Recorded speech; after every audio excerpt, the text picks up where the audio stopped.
नमस्कार, आप देख रहे हैं एसपीटी न्यूज। पेश है 25 अगस्त गुरुवार सुबह 8:15 बजे राजस्थान की बड़ी खबरें। मुख्यमंत्री अशोक गहलोत ने कहा है कि कांग्रेस अध्यक्ष सोनिया गांधी ने उन्हें गुजरात के सीनियर पर्यवेक्षक और राजस्थान के सीएम की जिम्मेदारी दी हुई है और वो इसे निभाते रहेंगे। गहलोत ने नई दिल्ली में मीडिया से बातचीत में कहा कि उनका प्रयास गुजरात चुनाव में कांग्रेस की जीत और उसके बाद राजस्थान में सरकार को रिपीट करवाने का है। गुजरात को लेकर गहलोत ने कहा कि हम लोग तो गुजरात से आए हैं, कांग्रेस गुजरात में बहुत अच्छी स्थिति में है और कांग्रेस चुनाव जीत सकती है। पिछली बार जब कैंपेन बना था उसी ढंग का कैंपेन बनेगा। गायों में फैल रही लंपी स्किन डिजीज को लेकर राजस्थान हाईकोर्ट ने संज्ञान लिया है। हाईकोर्ट जस्टिस संदीप मेहता ने स्वप्रेरणा से संज्ञान लिया है। उन्होंने नगर निगम, वित्त विभाग व स्वायत्त शासन विभाग को निर्देश जारी किए हैं। उन्होंने गायों के शवों का निस्तारण को लेकर भी निर्देश दिए हैं।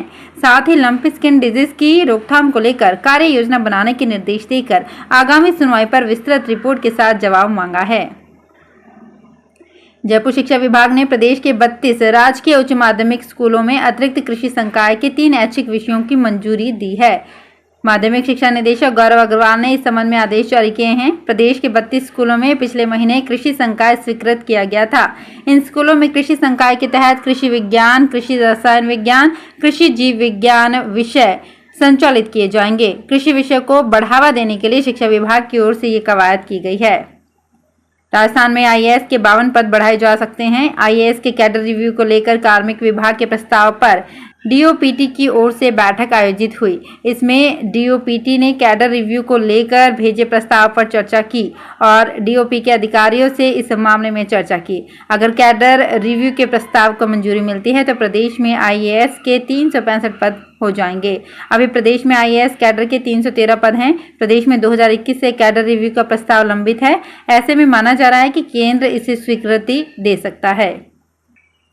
ज्यादातर लोग चाहते हैं कि कांग्रेस के अध्यक्ष पद पर गांधी परिवार के बाहर के व्यक्ति को बैठना चाहिए। लोग कांग्रेस अध्यक्ष पद पर राजस्थान के मुख्यमंत्री अशोक गहलोत को देखना चाहते हैं। एसबीटी न्यूज की ओर से करवाए गए ऑनलाइन सर्वे के दौरान लोगों ने ये राय व्यक्त की है। एसबीटी न्यूज की ओर से करवाए गए ऑनलाइन सर्वे में आम लोगों से सवाल किया गया था कि कांग्रेस में चल रहे मौजूदा हालात को लेकर आप क्या कहेंगे। इसके जवाब में 60% लोगों ने कहा कि गांधी परिवार के अलावा अन्य किसी को कांग्रेस अध्यक्ष बनना चाहिए।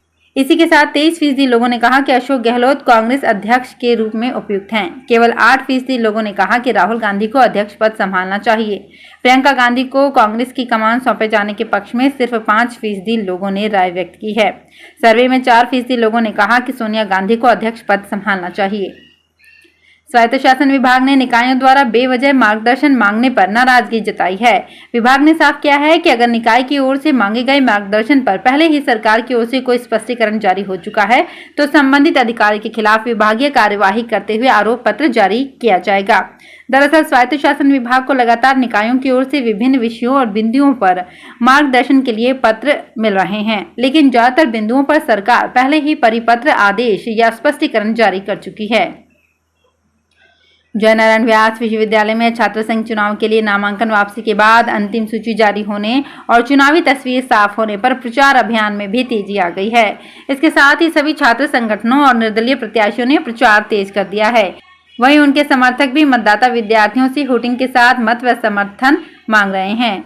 इधर विद्यार्थी भी प्रत्याशियों के समर्थन में खुलकर सामने आने लगे हैं। प्रत्याशी व उनके समर्थक अलग अलग संकायों में घूमकर प्रचार सामग्री बांट रहे हैं। वहीं मतदाताओं से घर घर जाकर भी वोट की मनुहार कर रहे हैं।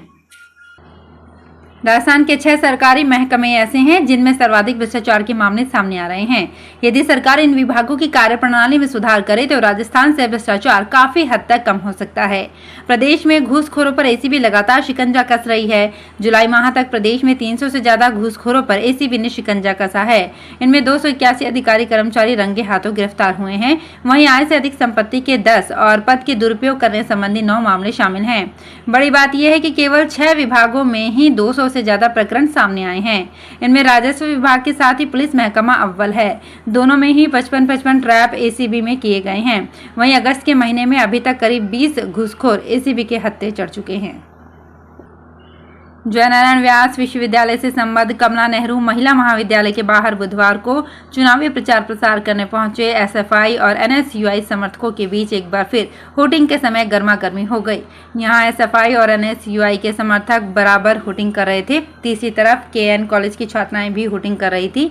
एक दूसरे पर छींटाकशी से एक बार की माहौल काफी गर्मा गया। यहां तक कि कुछ समर्थकों ने एक दूसरे को अपशब्द तक बोल डाले।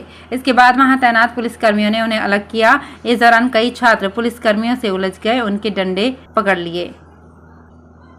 हमारे पास पर्याप्त गेहूं है। खाद्यान्न सार्वजनिक वितरण विभाग ने गेहूं के आयात को लेकर लगाई जा रही अटकलों को खारिज कर दिया है। सरकार का कहना है कि जरूरत के हिसाब से देश में गेहूं का पर्याप्त स्टॉक है। सरकार ने ब्लूमबर्ग की रिपोर्ट को गलत ठहराते हुए दावा किया है, जिसमें कहा गया है कि देश में हर साल उत्पादन में कमी हो रही है। लगातार दाम बढ़ रहे हैं। इसकी वजह से भारत सरकार गेहूं का आयात करने पर विचार कर रही है। जोधपुर में मोबाइल मजिस्ट्रेट हिमांशु कुमावत लगातार ट्रैफिक पुलिस के साथ मिलकर शहर के अलग अलग क्षेत्रों में यातायात नियमों का उल्लंघन करने वाले वाहनों के खिलाफ कार्यवाही कर रही हैं। बुधवार को उन्होंने बरकतुल्ला खान स्टेडियम के पास निजी बसों के खिलाफ कार्यवाही की। यहां पर उन्होंने निजी बसों के ओवरलोडेड होने, कागजों के अभाव में करीब 6 बसों के चालान काटकर सीज कर दिया। राजस्थान छात्र संघ चुनाव 2022 के मतदान की जैसे जैसे तारीख नजदीक आ रही है, वैसे ही विश्वविद्यालय में चुनाव प्रचार जोर पकड़ता जा रहा है। वहीं अब चुनाव में सेलिब्रिटीज की एंट्री शुरू हो गई है। इंटरनेशनल बॉक्सर विजेंद्र सिंह के बाद अब राष्ट्रीय लोकतांत्रिक पार्टी के संयोजक हनुमान बेनीवाल भी छात्र संघ चुनाव से जुड़ गए हैं। एनएसयूआई से अध्यक्ष पद की प्रत्याशी रितु बराला ने बुधवार को सांसद हनुमान बेनीवाल से मुलाकात की।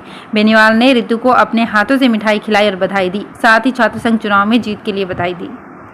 जोधपुर के महात्मा गांधी अस्पताल में 10 वर्षीय बालिका के पेट से ऑपरेशन कर बालों का गुच्छा निकाला गया है। बालिका बार बार उल्टी, भूख नहीं लगने एवं पेट के ऊपरी हिस्सों में गांठ जैसी फीलिंग की शिकायत के साथ अस्पताल आई थी। सभी जांचें करवाकर इमरजेंसी ऑपरेशन प्लान किया गया एवं ऑपरेशन कर इस बाल के गुच्छे को शरीर से बाहर निकाला गया। इस बाल के गुच्छे की लंबाई लगभग 25 इंच और अमाशय वाले हिस्से में ये अमाशय का आकार लेते हुए लगभग 12 इंच गुना 5 साइज का था। सवाई माधोपुर जिले में लंपी वायरस के मामले सामने आने के बाद अब वन विभाग भी अलर्ट मोड पर आ गया है। वन विभाग की ओर से बाघ और अन्य वन्य जीवों को लंपी वायरस के संक्रमण से बचाने के लिए अलर्ट जारी किया गया है। साथ ही आवारा व पालतू पशुओं का बाघ परियोजना क्षेत्र में प्रवेश रोकने के लिए अवैध चराई पर पूरी तरह से पाबंदी लगाने के निर्देश जारी किए गए हैं। रणथंभौर टाइगर रिजर्व के मुख्य वन संरक्षक सेंडूराम यादव ने रणथंभौर टाइगर रिजर्व सवाई माधोपुर व करौली में लंपी स्किन बीमारी का गाय भैंसों में प्रकोप को देखते हुए वन्य जीवों की सुरक्षा बढ़ाने के निर्देश दिए हैं। साथ ही पालतू पशुओं की अवैध चराई पर पूर्ण पाबंदी लगाने के निर्देश भी दिए हैं। एनसीसी के उप महानिदेशक एयर कमोडोर एलके जैन बुधवार को जोधपुर दौरे पर रहे। जोधपुर निदेशालय की ग्रुप कमांडर कर्नल गौरव एवं समस्त टीम ने एयर कमोडोर एलके जैन का स्वागत किया। इस दौरान कैडेट्स ने गार्ड ऑफ ऑनर दिया। जोधपुर निदेशालय के ग्रुप कमांडर कर्नल गौरव ने उप महानिदेशक एयर कमोडोर एलके जैन को जोधपुर में आर्मी एवं एयर विंग में चल रही गतिविधियों के बारे में अवगत करवाया। तो फिलहाल इस बुलेटिन में इतना ही। फिर हाजिर होंगे कुछ और बड़ी खबरों के साथ। अगर आप भी अपने आसपास की छोटी बड़ी और महत्वपूर्ण खबरों से अपडेट रहना चाहते हैं तो सब्सक्राइब कीजिए हमारे चैनल एसपीटी न्यूज को और प्रेस कीजिए बेल आइकन पर।